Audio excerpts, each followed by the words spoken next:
Hi everyone, we have Koustav Chakraborty with us. Koustav has just won National Amateur Under 2300. Koustav, this is your first national title. Congratulations. Thank you. What does this national championship mean to you? Obviously, it means a lot. I mean, I was playing in the one above category, so I was actually eligible for the below 2000, but I decided to just play with better players this time. I didn't want to take the pressure of winning every game. So I decided to play in the under 2300 category just so that I can play the position instead of the player. So I was never obviously thinking that I could win the tournament, but round after round I realized that I was really playing well, and my opponent was making the mistake before me. So slowly I started getting confidence, but obviously I faced a setback in the middle rounds in round number 5. But it didn't affect me much because obviously I had the mental strategy that okay, I'm not here to win, I'm just here to play the best of me. So that didn't affect me much, and it helped me to score the last 4 wins. And I wasn't even thinking what would happen to the eventual leader who was leading, Kumar Gaurav from Bihar. So I just didn't care about his game, I just focused on my board, and eventually the luck turned in my favor. He dropped a half point in round number 7 or 8, and I eventually won. So your secret to this championship would be to not be bothered about the result? Yes, I was always playing the position instead of the player, but whenever we play some underrated players, then obviously we have a pressure of winning. So indirectly we are playing against the player instead of the position, and that does affect our performance in some way. So back in 2019 when you won the Mayor's Cup category B, you said that quality of games mattered to you. Yes. More than result or prize or anything, and also the trophy. Yes. So would you say, is it still the same? Yeah, it's still the same, and that is why the under 20,000 champion title was actually, it made me very happy because my quality of the games were very high. Okay, I wasn't making any mistakes except for that one setback, and apart from that obviously I got a very nice trophy which I couldn't show today, but it would be displayed in my home. We know that you're a student of IIT Kharagpur. Can you tell us what are you pursuing currently? Yes, so I was pursuing a dual degree in mechanical engineering. I'm about to graduate this year. In fact, my semester results were out yesterday. So my loss yesterday was actually the sadness was made up by the result. I got a perfect 10 in this semester. Oh, that's fantastic. Congratulations for another reason, Koustav. And you had also mentioned 3 years ago that IIT Kharagpur Chess Club is the reason which brought you back into serious chess. And here we are, your second ever triumph, but that's your national championship. So yes. This time also did IIT Kharagpur play a key role?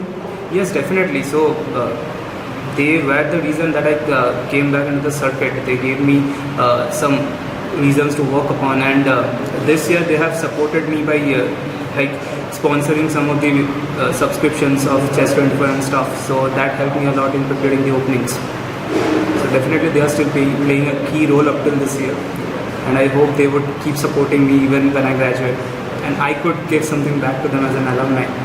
I'm sure you have already given back a lot by qualifying to the Asian and World Amateur. So I hope you are planning to play in both of them? Yes, definitely. I would try my best to play both of them. So which one was your best game from this event? As I said, most of the games were almost equally good, but given the tournament pressure in the middle rounds, so round number 7 or 8, which was against Prashant Chauhan, it was very crucial for me to win so that I could gain my momentum back from the setback of the previous day. And Prashant was in tremendous form. He increased about 218 points in the Gujarat GM Open.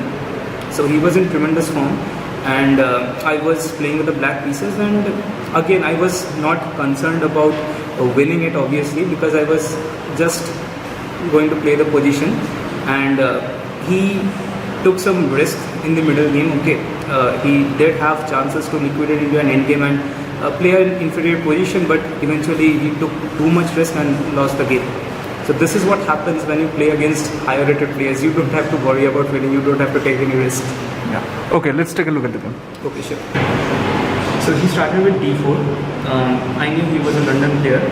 So I wanted to play the solid main lines, d4, d5. So generally people are quite annoyed when their opponent play London. Did you also had the same feeling? Yes, so if you do not know how to react to the London system, then white would soon develop knight to f3, knight to e5, then follow it up with some kind of e3, queen f3, queen h3, and black would just get blown up if you do not know how to react to those attacking aggressive chances white takes. But as I said, I knew that he was a London player, so I had spent at least 3 hours preparing the main lines. And I have faced this opening a lot many times while playing online blades. But I would show you that what were the differences I inculcated in this particular game and that gained me a fruitful result.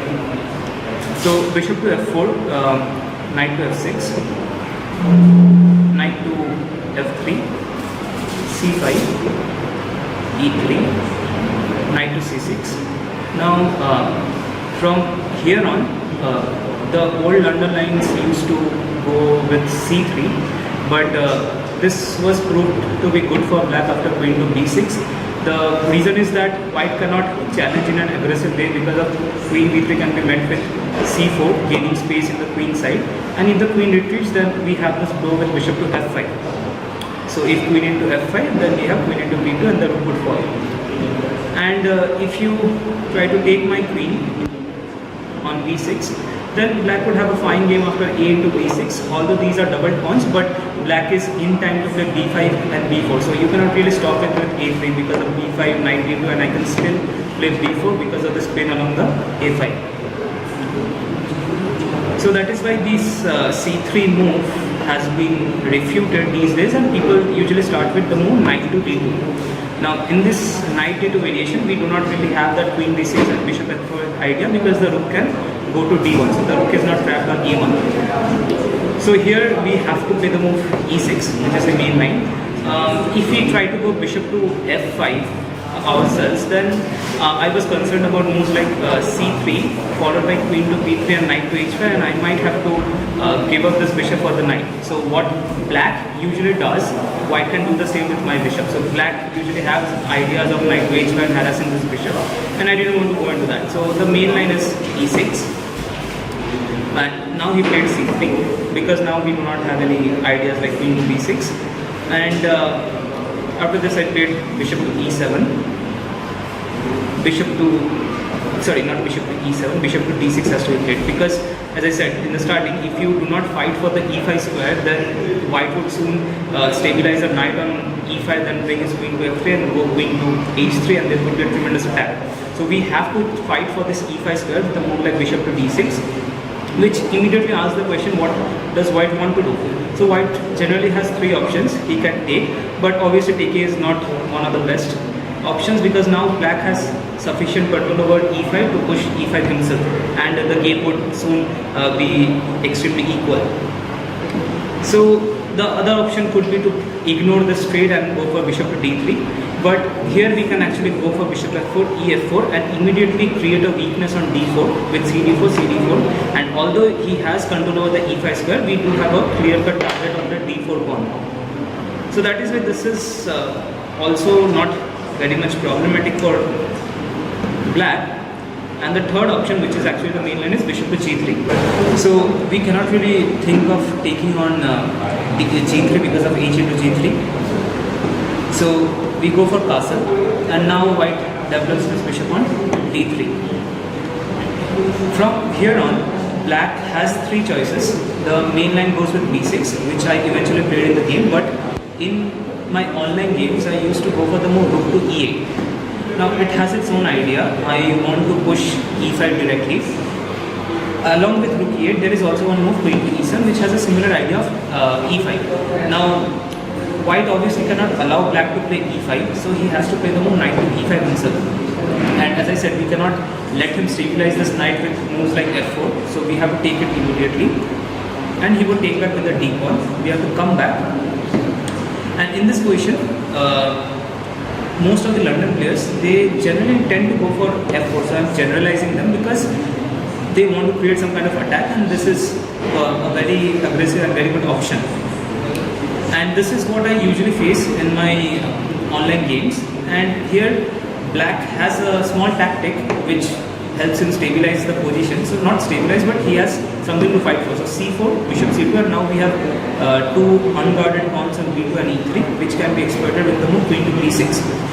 So here white has to castle and give up one pawn, but he would get tremendous composition in the king side. So we cannot really take on e3, we have to take on b2. And from here on, white has many choices. One is to play simply rook to c1, one is to play knight to f3, and he can go for some kind of bishop h7 sacrifice. For example, if I am not careful after knight to f3 and I tend to take the pawn on c3, then you can immediately go for bishop h7. The Greek gives sacrifice. Yes. Knight g5, queen g4. So I have to be extremely careful, but I knew the defenses, so I was not worried about this f4 move. But something which I was worried about is this. So knight is under d2. Yeah. So here there is another way of defending this e5 pawn, that is knight to f3. Now this is not as popular as f4, and obviously not as direct as f4. But here black would struggle with this rook being on e8, because in these positions when there is a pawn on e5, it is taking away the f6 square from our knight. So one general reaction to these positions is to push the f pawn to either f6 or f5 and try to neutralize it. And in those cases, I would prefer my rook to be on f8 instead of e8, and that is why queen e7 in the previous position is a more popular move. However, here I did find one move with the help of NJ, although it is not in the opening books, that is b5. Now, black is trying to immediately gain some space. Would you like to mention which engine would that be? The Stockfish 14, Okay. just the standard one. So b5, this is not in the opening books, but this pawn sacrifice is actually worth it, because after bishop into b5, queen to b6, if you immediately take it, then it's a opposite colored bishop thing. I have the b file open. This bishop is now on g3, but it is getting blocked by his own extra pawn. So that pawn is not really extra, and black has very comfortable play with something like a5 first, bishop a6 and rook to b8. But this move is not well researched. Okay, so I did not find much games in this b5 move. So I was worried that if my opponent goes for the move knight to f3, then what should I do? And that is why I thought that, okay, let's not take any kind of risk. I do not have to win, obviously, so I can play the main lines. And the main line goes with, okay, so the main line goes with, there's a bishop on d6. The main line goes with b6 here. Instead of forcing with queen e7 or rook e8, we generally focus on our own development with b6 and bishop to d7. And here again several options are available to white. One is queen e2, one is queen c2, one is short castle. But he played a move which is actually very testing, that is e4. Once again, we have to take a decision with our bishop on d6. We cannot take on g3 because again h into g3 and he hasn't castled yet, so the rook file along with the light square bishop would be hitting on h7. e5, and obviously I have to deal with the immediate threat of e5. If I take on e4 now, then d into e4, knight into e4, knight into e4, bishop into e4, and out of this pawn trade, it is he who is taking control of the opening diagonals. So again, this pawn trade is not very favorable for black. So here we have to play the move which might look counterintuitive, that is bishop back to e7. Now it might look like it's a waste of move, but it is actually the only move which can help black to maintain a solid equality. So bishop e7 is extremely important, and here white went for the move e5, trying to grab center, and now this pawn chain is already pointed towards my king side. But it's completely fine. Here again a counterintuitive move, knight to h5. We have to go for this knight h5 g6 kind of moves. If we try to defend again passively, then soon we will be blown up after moves like h4, bishop h7 sacrifice followed by knight g5 once again. So we have to go for knight to h5, and we are not threatening to take on g3. We would just try to play g6 and fianchet to this knight on g7 and follow it up with knight to f5 and see how our opponent is reacting. So all of black's worries of running into an attack would be solved the moment he goes for short castle. So black is just kind of waiting for him to short castle. But again here my opponent played the move knight to g5, so immediately hitting on this knight. Once again we cannot play g6 because there is a small tactic, Knight h7. e7, and this bishop is playing the g6 pawn, so the queen can take on h5. So with this knight g5 move, white is kind of forcing me to trade this knight for this one. So bishop into g5 is kind of forced, and after queen into h5, again the h7 is hanging, so we have to defend the mate with g6. There is still one knight to b5 district.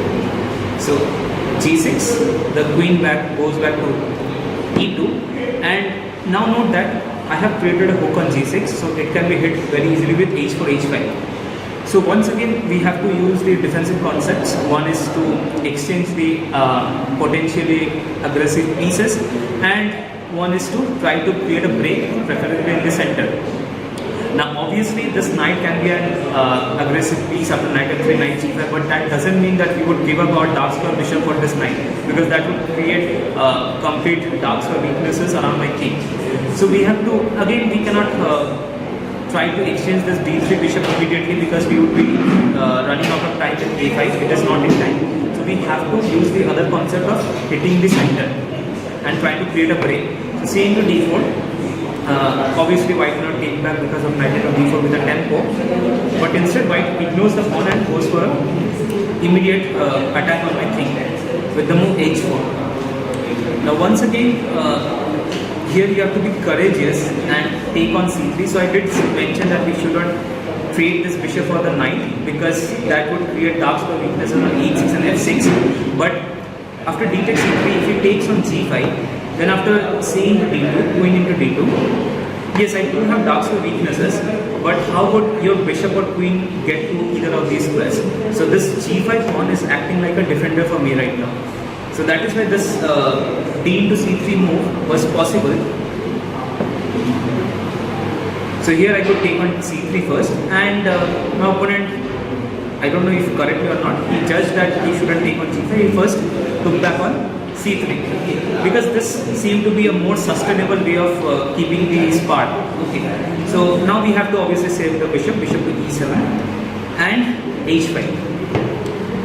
Now once again I have to decide what to do. So I obviously do not want to run into h into g6, h into g6 and open the h5. So not full, but I did not find anything else other than this move. So g5, it again looks very artificial, but it is able to hold the balance once again. So g5, I am shutting down the h5. Now the h5 is at least not opening, and the only thing I need to be careful is that I need to preserve this e7 bishop, which is very important.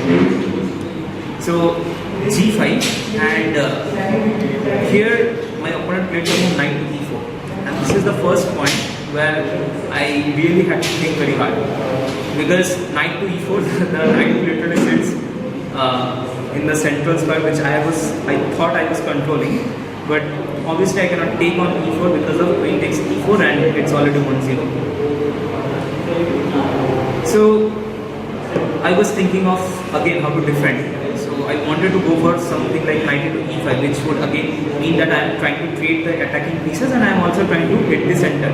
So knight into e5, the point is that after bishop into e5, if d into e4, then queen into e4 is not going to work now, because we have the move f5, and even if you take on a8, I would take the d3 bishop, and now your king is also going to face the hit after bishop to a6. So after knight into e5, bishop into e5, d into e4, he has the option of taking back with the bishop instead of the queen, and now I am about to get d and exchange down, because I cannot really defend this rook anymore. So that is when knight into e5 is not working, but I knew that I had to go for it, I had to prepare it in some way, because other than knight into e5, if this pawn sits on f6, e5, then at some point knight f6 will be coming, maybe he sets up a battle with queen to c2. So I had to react in the most counter-attacking way, and the move is bishop to b7. I was very happy when I found this move bishop to b7. The point is that first you have to realize that okay, this knight e4 move, it looks very pretty, but there are no immediate threats. Okay, so if you if you try to come to d6, I would be very happy to take and then go for the move e5. And again it looks artificial, but this d6 pawn is gonna fall, and I can even think of playing f5 and create a pawn wall or go into 4th rank. So knight d6 is not possible. And now my threat is to take on e5, because now if you even take back with the bishop, I would be happy to trade the bishops as well. So there is immediate threat of knight into e5, and my opponent played the move rook to d1. So again trying to threaten my queen on d8, and here once again I had to correctly calculate that yes, again this looks very aggressive in nature, but there is no serious threat here. So I could go for knight into e5 here, and I played it knight into e5, bishop into e5, d into e4, bishop into e4. My queen is hanging on d8, and it only has one square, but that is sufficient for now. So queen c8, and here he went for short castle. Once again, I have to take the decision whether to go for this trade. Now, as the defensive concept says that we should be trading the pieces, trading the potentially aggressive pieces, and obviously these bishops are very good. So he went for short castle, again utilizing the fact that my position is still tied up completely, because my queen cannot move, my b7 bishop is hanging, my rook cannot come to d8 because of moves like rook into d8, my bishop has to take back, and again it gets very clumsy. And if I take the bishop, which seems to be most obvious, but after bishop e4, the queen gets extremely active on e4, and once again I cannot really move any of my pieces. If I want to play something like queen to c5, then the rook would enter the 7th rank. Okay, and from a human's perspective, it is absolutely not preferable. So again here I had to find a move on which square do I really want to trade my bishop, and I found a move bishop to a6. The idea is that now if you go bishop to d3 in order to defend against the double attack, skewer, I think. You exchange a bunch of pieces. Huh? You want to exchange a bunch of pieces. Yes, I do want to exchange a bunch of pieces, but in a way which favors me. Yes. Not here bishop into e4, queen into e4, because that is favoring white. Yes. So I wanted to do the trade, shift the trade on d3, because after bishop d3, now I can take, and if he takes with the queen, then I can directly challenge the d5 with rook to d8. And now if he comes queen to e4, then he is already a tempo short, so I can go queen to c5, and he does not have the move rook to d7. So this trade is going to favor me. And once again my opponent here played the move queen to f3. Now here I was first very scared, because not because of bishop into a8, but because of the move bishop to f6. And my e7 bishop is hanging. I cannot defend it with queen to d8 because the rook would take it obviously. And if I try to move my bishop, then my g5 pawn would be on crease. So if he takes on f6, then obviously I have to queen into f6. There is no way I can it's over here. But here I found a nice boomerang combination. That is, I can actually take on f1. Sorry, the bishop is on e5. So I can actually take on f1. And after bishop to f6, I have this boomerang combination with bishop to e2. Deflection. Yes, so the queen cannot really go to any square which protects f6, and this is again lost for him. So probably he missed it, I'm not sure. But bishop into f1, and he has to now take back on f1. And he has two options. Probably he did not want to go king to f1 because of moves like queen to c4 check. I do not know. So he took it with the rook, and again my rook on 8 is hanging. Okay, he can take it anytime. Okay, so this does not really have any squares. And after looking to f1, I wanted to close these diagonals. So bishop pair on e4 and e5, they are literally taking away so many squares from me. So I wanted to play something like f5. But again, along with bishop into a8, he has one more serious threat of bishop to b7. Now, bishop b7, the idea is that my queen cannot get, so queen can't go up because of bishop into a8. And if I go queen to d8, then he would take it away with the rook. And if I try to keep it on e8, then he would again play something like bishop to c6. And force move repetition. Huh? Force move repetition. Yes, it could be a force move repetition, or even he could keep on playing after queen c8, maybe something like rook to d7. Yes, and right? make it more difficult for you. Yeah, it's obviously I wouldn't allow this rook d1 with Yes. tempo, but still after queen e8 he can just go bishop c6 and at least he has the perpetual repetition. Yes. But once again, I found a deflection idea here. That is, we can actually go for f5. When he goes bishop b7, first of all, we do have the move g4, and this kind of deflects the queen. But again, it is not advisable to trade the queens indirectly on c8 because after g4 he can take and then give my e6. Bishop e6. So first I have to play the move queen to e8. And now he does not really have the move bishop to c6 because of g4. And if he takes on e8, then I simply take on f3, and I am an exchanger. So once again, after queen to bishop b7, he played queen to e8. He started thinking. So he had the chance of taking on a8 here, but obviously he would have to play a pawn down endgame, and I don't know, he probably didn't want to go to that endgame, and he tried to keep his initiative and played the move rook to e1, saying that okay, I have played f5, so now my e6 pawn is weak. But this is again the correct time to like take advantage of what your opponent is offering. So he has offered me the d8 square to escape with the rook, and I did play it. So rook to d8, bishop to c7, getting my e6 pawn and my d8 rook. And here I was not very much comfortable with my time, so I did not calculate much. I just wanted to liquidate it to an endgame. And when I was analyzing with the computer, he said that okay, rook d2 is clearly winning, but obviously I couldn't see anything after rook into e6. I do not remember what my computer was suggesting, but I played the move rook to d7, which I knew that it would forcefully lead to an endgame. So if he tries to go bishop c6, then I have the move queen to c8, again hitting the c7 bishop. So if he takes, then I am going to take, and again I have the d file. You would have to save the bishop, and then I can keep playing with bishop to c5, maybe rook to d8, and the game would go on. But at least the point he had over the position with his two bishops are now gone, and I am a corner. So after the move rook to c7, he again tried to force things with queen to c6, using the threat of rook into e6. But here again I correctly saw nice discovered attack. So bishop to c5. The idea is that if you take on e6, then I go for Rook d1. rook d1 check, and the queens get traded. And here he almost kind of gave up. He played the move g3, which was immediately losing after the move queen to f7, and now these two bishops, either of them will fall. So here he resigned after queen to f7. So Koustav, you have a very good clarity about your opening preparation as well as the middle game that we understand. And a lot of people think that preparing for IIT is definitely difficult. What's more difficult is studying in IIT as well as playing chess, let alone win tournaments or national championships.